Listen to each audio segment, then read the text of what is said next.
Hi guys, welcome to the very first episode of The Inside Scoop, the podcast where I give you an inside look into some of the most interesting people I've met thus far. I am your host, Christina, and today we're going to be interviewing my very first guest ever. So exciting. His name is Justyn, and Justyn isn't like most guys I've met. Justyn is very friendly. He's pretty much an open book, and above all, he is truly himself, and that is really something I admire. So today we're going to dive a little bit deeper into his life, and we're especially going to talk about toxic masculinity and his thoughts around it and kind of how it's translated into his life now. But before we begin, if you're watching on YouTube, please hit that subscribe button and the thumbs up.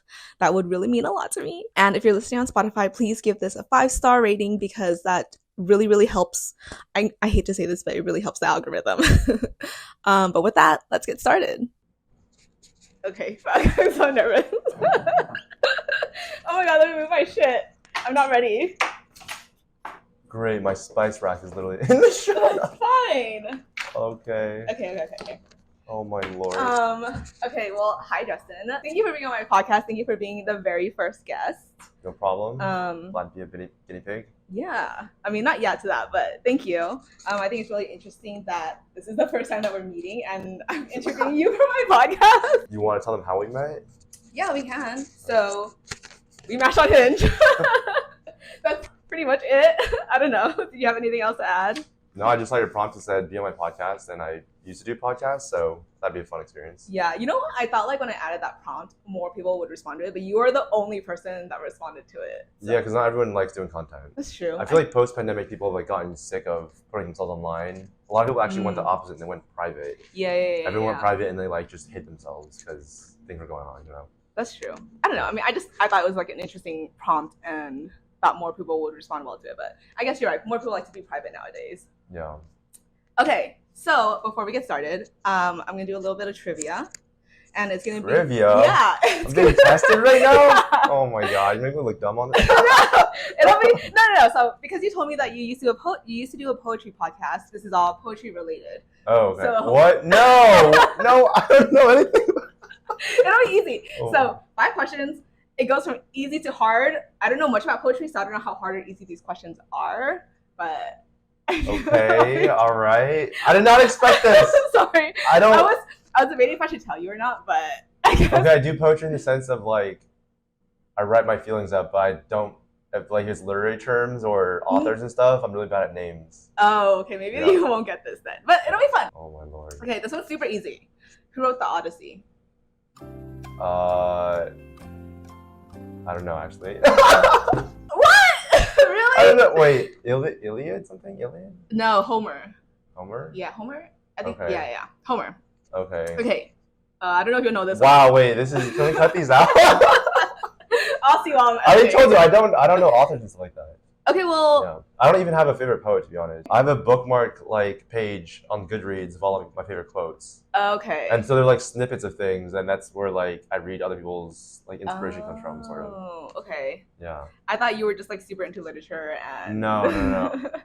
Do you want to finish the trivia? Because I'll tell you how I got into it. Like in school, I always got C's in writing. Like I literally was a terrible student. I'm the type of person who's like, I don't follow the rules by the go. I hated the MLI citation. I hated having to like, go and research things in the library. I hated all of that. So for me, poetry is a way to break the form, and you can express yourself in ways that is unconventional because there's many styles of writing. But in class, in school, they only teach you like you write one way. You got to make your argument this way, form like a basis, whatever. Which you still do in poetry because there's like a lot of philosophy attached to it. Yeah. But you like if you know E. Cummings' work, he breaks form and says like really strange stuff and just like a jumble of words. Sometimes it's like the way it looks on the page. Sometimes it's the way he phrases things. But it's not conventional in any sense. So interesting. I've like explored many different styles, and like that's maybe something that I haven't settled on is having a certain way that I write. But yeah, it's just more to like break away from the. Yeah, so it was your way of like not conforming to the rules and stuff, right? Okay. Not conforming. Okay, so I'm not going to ask you these trivia questions. Nothing to do with any of that. Okay. Well, thank you for that. So we're just going to go into the introduction. That wasn't the intro? That was not the intro. Okay, all right. Okay. So I wish I could introduce you myself, but because I don't know you, I'm going to ask you to introduce yourself. without using your name or any social given attributes. So like not your age, not your gender, like how would you describe yourself? Not your job. Who are you? Who is Justyn? I'm outgoing, I'm open-minded, free spirit, explorative. I feel like I'm just naming a bunch of characteristics. I mean, those are pretty good characteristics. You feel like those are like really important to you as a person? Yeah, I would say yeah. Okay. Expressive, yeah, all those things. Okay. You gotta make these questions like easier. Are they too hard? No, it's like, why are you making them puzzles? Like it was not okay. I was having trouble with my intro question, so now I have feedback. I will make an easier intro question. I mean, I could just go into like my background and stuff. Some of the stuff I was gonna tell you about. Well, I was gonna talk about how you told me how you moved 14 schools before you graduated. Wondering why that was or how that happened. Yes, I moved around a lot because my dad's work, and he just was looking for new opportunities.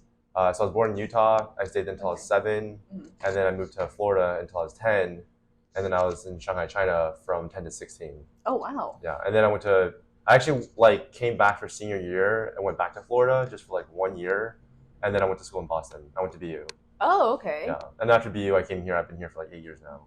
Dang. Okay. Yeah. So like your dad was moving around for work, not like because he was in the military, because I know most people move around a lot because like parents are in the military. Yeah. Okay, that's interesting. How do you think you handled all of that change? You know, because I feel like as a child, most children crave like stability, and like moving around a lot is like not very stable. Yeah, when I was younger, actually, I was really shy and quiet, and I would say it was like harder for me to make friends because I was so shy and I kind of felt like I was just like in the back of the classroom as the new kid for maybe a year or two, sometimes even like 3 or 6 months. I would like swap schools again, and so because of that, my personality changed to form to become extroverted, and also a little bit like I know I can be kind of a character sometimes, and I do like kind of out there things, but I do that in a way to like make an impression so that I will be remembered to one of these schools. Like at least I'll have some friends, and people will like, oh no, Justyn was the guy that did this and that. So from each school I went to, like I remember I would try to make friends by like learning something new. Like I remember in like 2nd and 3rd grade, I learned like to do a backflip off the swings, and that's how I like made some friends. And then the next place I went to, I did pen spinning, so I picked up pen spinning to like. So can you do that thing where you go across like all your knuckles and stuff?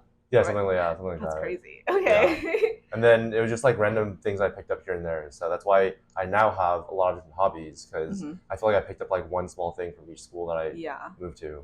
Okay, so my next question was like, how do you think that affect or influence you as an adult? And you say like now you have a lot of hobbies. Like, do you feel like how deep into your hobbies are you? Like how can like one person have so many hobbies?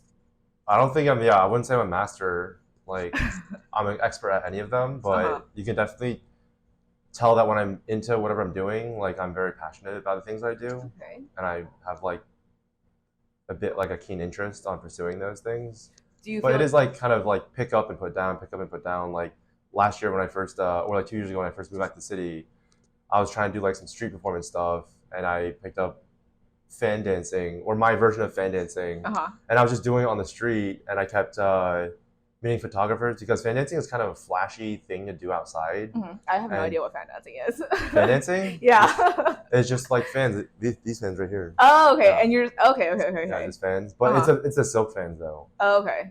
So I was doing the silk fans, but I guess there's different lengths of silk fans. The ones I did were like 6 feet long, and so they could like leave trails and like just make shapes in the air, basically. Oh, okay. So I was doing that for a while on the street, and then people were taking pictures of me. So I was posting them onto my Instagram for a bit, and then randomly this like cultural group reached out to me for their fundraiser, and they said, "Hey, can you do a performance for us?" That's cool. What the heck? Yeah, that's how it always ends up. Is that I'm just like doing my thing, like same thing with poetry. I was just posting poems on my Instagram for like a year, and then someone reached out to me and said, "Hey, like, I think you have a good speaking voice. Do you want to like run this podcast for us? Oh, dang. Be the host of it?" And every time someone offers me to do an opportunity, like I always jump at the chance to say yes, even if it turns out like terribly and I like fail at it. I still like just give it a shot to see what happens. Dang. Okay. Yeah. So how do you feel like? Not how do you feel, but like how do you find these like hobbies? Because like I've never heard of fan dancing before. Like how did you come upon that? Yeah, fan dancing was a thing because during that time 2 years ago, there was a whole like Stop Asian Hate thing going on, and I feel like I had to do something that was in line with my whole idea of being like in my cultural like Chinese heritage or whatever, and like embracing some more of those things. But some of the things that I would say, like, if you go to like the park in China or whatever, and there's like the old ties and the grandmother they're so cute. They're doing like the tai chi with the sword or like the whatever. Yeah. If you see those people like here, like they might be made fun of and be like, oh, like that's like weird and whatever. So to me, it was like kind of doing that thing publicly on blast. Yeah, to like embrace. Really, this is like us because of all the stuff that was going on. So it's my way of like expressing that it's something that's normal for us to do. Or not. I also taught myself this, so it's not like I was like taught by anyone. I just picked up fans and said, I'm just gonna. The weird thing too was I was dancing to EDM songs because I really like EDM. So that's interesting. Yeah, so to me it's like that the cross breed of both like I was born here in America and like there's I guess EDM culture with a bunch of Asians that go and listen to music, but also doing like a strange thing. But it's just like a flow art thing, Yeah. In the EDM scene, there's a lot of flow art artists. Yeah. So it's kind of like a cross between both of those. Have you ever like done that like at a rave? Have you been to raves? Have you done that at a rave? Yeah, I brought it to Izu last year. How did that go? I did a little bit of it. Izu's too crowded to do that type of stuff there. Oh, really? Yeah, have you been to Izu before? No, this is my first year in New York, so I'm going this year, but Okay. Yeah, Izu's really crowded. I mean, actually, all the festivals are crowded. Yeah, I would imagine. There are spaces that you could do it, but I feel like you have to be at the very, very back of the stage. Oh, okay. I did like film a few videos, but not really. Okay, so not the space to be doing fan dancing. Got it. You could, but I was just really hot and sweaty because it was like Izu. Yeah. Okay, are you going this year? Yeah. The lineup is sick, so I'm excited. Yeah. Okay. This is gonna be a random segue, but you were telling me about how you had an online character where you talked about toxic masculinity. Oh yeah. So I wanted to ask, like, one, why did you get into that? And two, how did you get the courage to go into that? Because I feel like, I mean, I guess nowadays it's a little easier for like men to talk about toxic masculinity, but like back in the days, not even that long ago, it was like a lot harder. So yeah, one, why did you get into this? And two, what gave you the courage to do it? Yeah, I guess on my page I try to advocate for different things. And at one point, like after college, I was talking about like mental health awareness and like the importance of like looking after that stuff. And so another one of the ideas about that, like linked to it, was toxic masculinity and how like guys aren't able in society like voice their feelings and they're always like kind of shunned and like told to not do that, or they're not encouraged in the very first place. Just the way that we're like socialized and like brought up and raised. And yeah, I just had a hard time in college basically because I couldn't really talk about my feelings. That's how I actually got into poetry. Oh, okay. Because I was just writing a bunch of like really sad shit online. Yeah. Oh my god. Yeah. So that's how I got into poetry. Is like they're all kind of linked in a way. Yeah. A lot of things that like I do, but the character I basically was going after, because I was so angry at the time, I took these videos and these pictures of me like with pink underwear in Times Square. I was actually like very angry, but there's this quote that says everything that begins in anger ends in shame. But that's talking about how there's a lot of shame for guys, especially like even Asian men. Yeah. And the way that like those really strict Asian dads are always telling guys to act a certain way, be like macho, like bottle it up. I feel like especially in like Asian culture or like Hispanic culture, it's like don't cry and stuff like that. So all those sorts of things, it's like lean into your effeminate side, because I feel like I was raised very socialized like around women, because my dad was away at work a lot and my mom and my sister basically were around me. So for me personally, like internally, I always felt comfortable expressing myself in ways like that, but I would always get made fun of by other people, and people would think like, oh, is Justyn gay, or he's like whatever, and so like those are the kinds of things that makes men afraid to like talk about things like that that are important. And that's what I feel like a lot of the inner like masculine rage comes from, or just like guys being angry because they can't let it out, right? Yeah, a lot of that male rage stems from that, but people don't want to talk about that because it gets into other more topics and discussions, and I don't know, you can say something bad and like offend someone by saying something wrong. That's where it like kind of stems from. And so it's like I've like leaned into doing small things like that. Like now I have like pink shoes that I bought. I go out with them. No, I love your pink. I honestly love your pink rug so much. It's so cute. It's so cute. I took a picture with it one time, and someone said it looks like a porn rug. You know what? Now you say that a little bit. Yeah, so that's where it stems from, basically. Okay. It's a character to talk about that, but it's not like I was.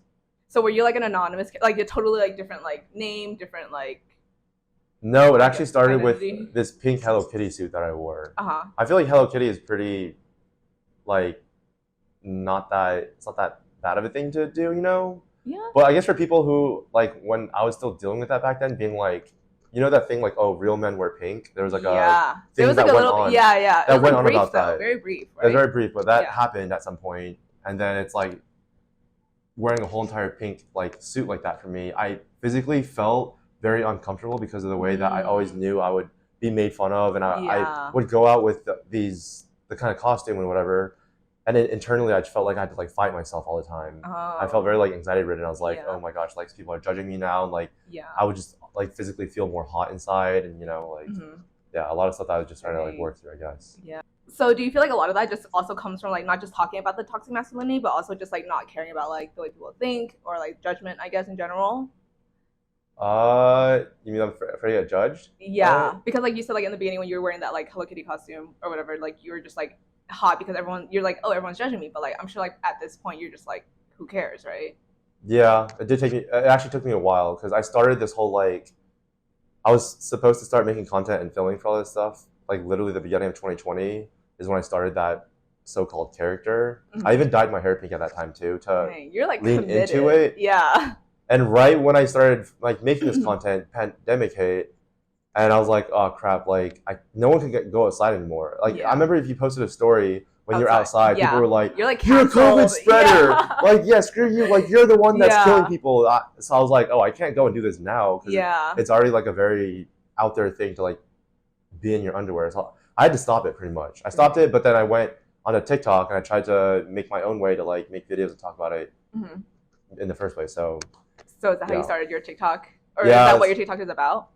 Well, it like slowly evolved. I actually just made a TikTok. I was bored, and I started making dance videos. But then I'm also very competitive in a way that I was also fighting for numbers and like followers. Yeah. And so I kept like crapping out videos, being like, okay, I'm not doing well yet. Like I have no views. I just like literally would push out videos. Like I had a schedule set that at the peak of my content creation, I was making like 8 to 12 videos a day. A day? A day, literally. That's actually like by lunchtime. I remember telling myself I have to have 4 to 5 videos out before I eat lunch. And if I don't like have 4 or 5 videos, then just wait till you're done and then you can eat lunch. Is that like just filmed or like edited and everything too? No, that's why, like I said, the way I shoot, it's like if you're making so many like quantity of videos, like don't have a fancy camera, don't whatever. Like in the very beginning, it's all about plastering your face all over the internet as much as you can. Yeah. And so I just would say a bunch of like random stuff like. It was not great content. I'll like give it that, but I was just saying whatever I could to get kind of attention and views online. You know? Yeah. I mean, I think that's how you have to start, right? Just like until you get the attention, and then you can start like refining your content and like slowing down on the content and stuff. Yeah. Then you go more to like quality. Yeah. That's always how. I mean, I think that's how like TikTok works. Yeah. But yeah. Okay. So talking about content, we can get into your poetry podcast now. Okay. No more quiz? Now, do you want to be quiz? No. I think it'd be really funny for you to answer them, but okay. Okay, so I guess like one, you already mentioned how you got into poetry. So and you briefly mentioned how someone like reached out to you to talk or have your voice on the poetry podcast. So I guess one, how did that happen? And you told me you used to do it. Why don't you do it anymore? Yeah. Someone reached out to me just because I was posting so much on Instagram. And I remember at the same time I was also filming videos of myself like making these short films related or short like videos related to it. And then someone like saw me and basically reached out, and it was a poetry page, and I was like, okay, cool, like I'll do it. And I basically would like go around on the page on Instagram and look and see other people's like works, and then I would like tag them and say, okay, next Monday I'm going to be reading works from like these 10 like authors or poets, whatever, online. And then I would just basically like showcase emerging artist voices online. Okay, so you have to do the work to go find the poetry. It wasn't like people submitting their like work and stuff. I did initially when I first started, and then I made a hashtag. It's actually still up there. You can go to like, I think it was Her Heart Live is what I called it, and then people would hashtag it, and I would like scroll through the hashtag to look for people who were like submitting pieces to me. Sometimes people would also DM me because they would see me like on the podcast and say, hey, like I want you to read my work. So people were also sending me their own like works as well. So kind of like the more I did it, the more it snowballed, and I would have like more like work to base off of. Okay. Know? Is this podcast still live? Like, is it on Spotify or anything? No, the thing is, back then I filmed it on the live stream of the Instagram feature. Oh, okay. And that was before IGTV even existed. Yeah. And I think I have it somewhere saved on my hard drive, but I have to like dig deep to find it. I was supposed to post it at one time on YouTube, but the reason why I stopped is because someone else took over the page, and this guy basically wanted to turn it into like a zine. It's like a mini, like kind of like an online. Yeah, but he wanted to actually make it into a business. So he wanted to make it into a money thing. But everyone that was doing it said, no, it's just for passion, for fun. Yeah. We do it for the community. It's for like engagement and building our audience. It's to showcase people who like doing this. It's not about money. Yeah. And he really actually wanted to like make it to a business model. So people like, after I left, then it just turned into like a poetry repost page pretty much. Oh, okay. Interesting. Yeah. Okay. Well, kind of answered my question. I was going to ask if like that was something like you plan to monetize or like if it was monetized, but no, that's the thing is like I don't make any money off of the writings and stuff. Like I literally just post it because I did at one point think like, oh, that'd be really fun to be some kind of like traveling bard. Have you heard about bards or whatever? Like people who go around telling people stories. Yeah. I feel like that's like such a medieval thing. Yeah, right? It is. Like I read online that this was a role that existed back then, or something. Yeah, or maybe still now. I don't know now, but I felt like at the time when I was doing all of that work, I felt like some kind of like emotional medium, if that makes sense. Because I feel like I felt things so deeply, and I would like channel that and try to like put it on paper. But people do that like in Washington Square Park. There's the poets outside who like they give them like a topic or like, can you write about my dead dog or something, and they'll like write a poem about it like on the spot. That's crazy. So there are people that do that stuff, but it's not like that's a thing that I mean, you hear very often. Yeah, that's why unconventional. That's why my parents would kill me. They're like, "What? You're gonna like you travel and like read poems?" No, but that's a really cool thing. Like a bard. I actually haven't heard that word since like, because I used to be like super into like medieval stuff. So like that word I was like, I'm pretty sure that's like a medieval thing, but it's really interesting. Okay, well, actually, I guess I've gotten plenty of like flack for posting my stuff online. Really? Yeah, because people like think about how self-conceited you have to be like, oh, like my writings are so much better. That's like I have to post it and be like, this is me. Is that what people say though? Like that you're like you're conceited? Yeah, I don't know, because people mad judge you online. Yeah. Once you get to a certain thing, people will just judge over anything. You could even just post a picture of food and people are like, oh, that food's not 5-star. Like that's not Michelin food. You just get like judged over anything. Judge over anything, yeah. Yeah, so like create like kind of weird ideas out there, like you could see how people would also be like, oh, that's stupid. Also, some poems are like, oh, the frost was like glistening on the window, something like that, and it's just like it sounds really like lame, but to some people they're like, oh wow, that was amazing. Because some people are like, that's basic as hell. Like that's how it is. Art is like that sometimes. Yeah, it's very, very subjective. Yeah, so polarizing. How would you say you handled like all that hate? In the very beginning, I actually think like when I first started writing, I didn't realize how insecure I was because I based a lot of like value of my work in how the engagement and the feedback that I got on my posts, and I would also, once again, I'm very competitive, so I would like take that very critically, and I would try to like actually kind of maybe it was good for me because I would like push myself to write in a different way. Yeah. But you're also taking like that constant feedback and you're trying to like reform yourself and be like, oh, maybe like more people like this topic, and you go like in that sort of way. So on Instagram, since like a bunch of like IG baddies and a bunch of like sexual themes out there and people like flexing and stuff, I ended up writing like sex poems, and because that was like saucy, and people were like, oh, like reading about that stuff, because you're putting it on your own page, and people are like, why the hell is this guy talking about this shit on his page? Do you feel like it's like inauthentic though? Because like if you're always like trying to rewrite or rework your work to fit like other people's how they see you, other people's views, like how authentic are you being to yourself? Yeah, I think as long as you're writing about stuff that's true to you, like I think it's fine. But I do agree in the sense that when you're chasing like numbers and validation, you're sacrificing a bit of like authenticity. Yeah. But at the same time, it's not like anything I put up was like fake or something, like there's stuff that came from inside of me. So I still think it came from an authentic place, although I might change the style in which it's written. But over time, you do it like enough of it that you end up finding like a certain thing that you like doing more. Yeah. Do you think like if like the like social media space wasn't like based off like numbers and like metrics like that, like you would still be as competitive in that aspect, or like would you find like another aspect to be competitive in? You know? Oh, for the writing, you mean? Yeah. That's a good. Yeah, I did think about that too. If it didn't exist, but I still also write on my own as well. I just like don't like I might write 10 or 15 different things, and I'll post like one of them. Like that's the ratio. Like I do have a lot of other stuff that's like not posted because I'm like this is just for me, or it's like crappy, whatever. But yeah. Do Yeah. you write very often? I used to write a lot more often. Yeah, I'm like actually kind of getting back into it. During the pandemic, I had like I think everyone had like brain fog and like they couldn't think clearly. Yeah. I had a very much brain fog for like 2 years that Dang. I feel like I'm coming out of this year and I can process things. That's wild, yeah. Yeah, so now it's like coming back slowly. So I'm like back into it. Okay, cool. I feel like as like people get older, they kind of like go back into their hobbies. So maybe that's what it is. Yeah. Okay. Well, that's really all I had, honestly. Okay. I do have an outro. 3 questions. They're not going to be trivia questions, don't worry. God, here we go. It's not trivia, okay? Okay. What year was the first poet? Was that a question? Okay, no.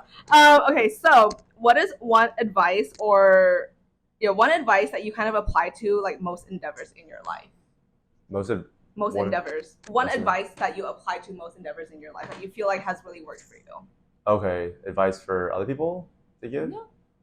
For endeavors, I would say just keep trying and don't judge yourself on the initial starting like block you just take off from, because you're gonna spend like the first few months, or even if you keep doing it for a long time, even the first few years could just be like you're literally just refining your craft, and you have to like literally keep doing it. I think there was this class actually in Harvard, whatever, and this guy was talking about like the best pottery maker are the people who make like thousands and thousands of really shitty clay pots. Yeah. And they like literally have to go through iterations after iterations of doing like it really poorly to become very good at it later on. And so it's like keep doing it. Is it your rice? Yeah, it's my rice maker. That's my rice. Oh my God. Rice is done if you want rice. So you just keep doing it even if you suck at it. Like literally just do it because you're passionate about it. Okay. Like find the thing that you're most passionate about, because that's what's gonna like keep you pushing through on the days you don't want to do it. Yeah. It's like you love it so much that you still like to do that on your bad days. Yeah. You know? So are you like a firm believer? There are people who believe that like if you don't have the talent, no matter how hard you try, it won't work out. So are you the one that's like vice versa? Like it doesn't matter if you don't have the talent, but if you do the hard work, it'll work out for you? Yeah, I think, I apply with the latter because I don't think I have any talent in any sense, but I learned so many hobbies. I feel like taught myself everything though. Like that's a talent in itself, honestly. I think sorry, go on. No, but in the beginning, like you just don't know what you're doing. Yeah, you just like are going for it. Yeah, I just like keep going for it. Yeah. Even if people are like laughing at you, they think it's cringy. I'm sure I've come off plenty of cringe enough to people who are looking at it, but they don't understand like where it's coming from. As long as you're doing that's like it's like aligned to your like yourself, your truth, then I think it's like fine. Yeah, I think like in the beginning you definitely have to like overlook that hump, or like go over that hump of like people judging you and like you like not getting like people not understanding why you do it, right? Yeah. Getting over that, and then eventually people will start recognizing you. Unfortunately, people only recognize you when you get big, but I guess that's kind of how it is. Yeah. Okay, so that is really good advice. What is the worst worst advice you've ever gotten? The worst advice? Yeah. I think the worst advice you can ever get is by asking other people if it's like correct or not. Like I remember this is back when I was like a teenager. My sister, like we were back in Shanghai, my family. My sister was auditioning for this role in a movie, and she like got the part. And then later on, the lady that casted her went to like also try to cast me. I went to the audition, and I kept going for advice to my parents, being like, "Is this how I should read the line? Is that how I?" And you would be getting like, and then 3 or 4 different opinions, being like, "Oh, I think you should do it this way. Yeah, they should do it that way." So by asking for other people's advice, you're actually like screwing yourself up more. Okay. Because like literally like other people don't like even know about that craft until like if you're doing it really well in yourself, like you're the one that you should get your own feedback from. Yeah, like, you should like be asking yourself if this is what you like, you know. So by asking other people, you're actually confusing yourself. Yeah. There's another quote that I forgot about this, but yeah, the best way to like be unsure about yourself is like to ask other people. Yeah, something like that. Okay, so what I'm getting from both of these advice is to just do your own thing on your own. Yeah. Kind of like. I would say both these things relate back to self-awareness. Yeah. You have to be very self-aware, know who you are first to go even try doing something. You know, if you're not self-aware enough to like know, oh, this is what I like and what I don't like, then it'll be hard to pick in the first place. You know. So what would you tell people who like aren't self-aware, but they don't know what they like and what they don't like? No, just try new things. Try new things and try as many things as you can. Eventually, you'll fall in something that you like. It's true. Yeah, I haven't met someone who like doesn't like anything. I have met some people like that actually. Yeah, there's some basic people. We're gonna talk about that. Yeah, that's why everyone's beautiful in their own way. Yes, in their own way. Okay, last question. So, I don't know if you've ever read the book 7 Habits of Highly Effective People. I've heard of it. Okay, you've heard of it. Okay, so there's an exercise in it where basically one way to really I guess like figure out how you want to live your life is to think about the end first, right? So you think about your funeral and think about your eulogy and wow, Jesus. Yeah. I know, it can be a good or bad thing, right? It's getting deep. Yeah, I love being deep. End of my life. Sitting on my deathbed. Yeah, sitting in the coffin. What would you want your eulogy to say about you, I guess? What other people? My eulogy? Yeah, so like if someone was reading your eulogy, what do you want them to say about you and like how you lived your life? I would say I would want to be known as a people person. He was a people person. He was outgoing, and he always gave it a shot. I guess right now that's what I'm thinking. Yeah, I have thought about that before, and like maybe if you asked a younger me, I would say like I used to want to be famous, you know, really badly, but now I'm like, no, that doesn't matter that much. Yeah, it's just like he tried new things. He was a people person. I mean, being a people person is kind of like being famous, just on a smaller scale. I feel like if you have like a large group of friends, it's pretty much being famous. Yeah, is it? Yeah, okay. I feel like it is. So that's why I like going out, just meeting new people. Yeah. I used to go to concerts alone and just meet Really? People. Yeah. I'm going to my first concert alone this weekend. No, next weekend. Okay, nice. Which one? Arrows in Action. Have you heard of them? No, I haven't. Oh, they're really good. I just found them actually like last week. I love them, and then they have a concert. Anyways, I'm nervous to go alone. Actually, do you have any advice for me? Have fun and say hi to people. I feel like I don't know. It's just like so like nerve-wracking to like just approach people. You know, like how do you know who is approachable or who like would want to like strike up a conversation with you, kind of thing? Right. The things you don't know, you just have to open your mouth and see what happens. Like, I don't know, just make a small comment. Like, it's true. Have you been to this venue before? Or like something. Yeah. What song are you looking forward to tonight? That's true. Yeah. Something about the concert. Yeah, there was this guy I met at Coachella, and he called them putting out feelers.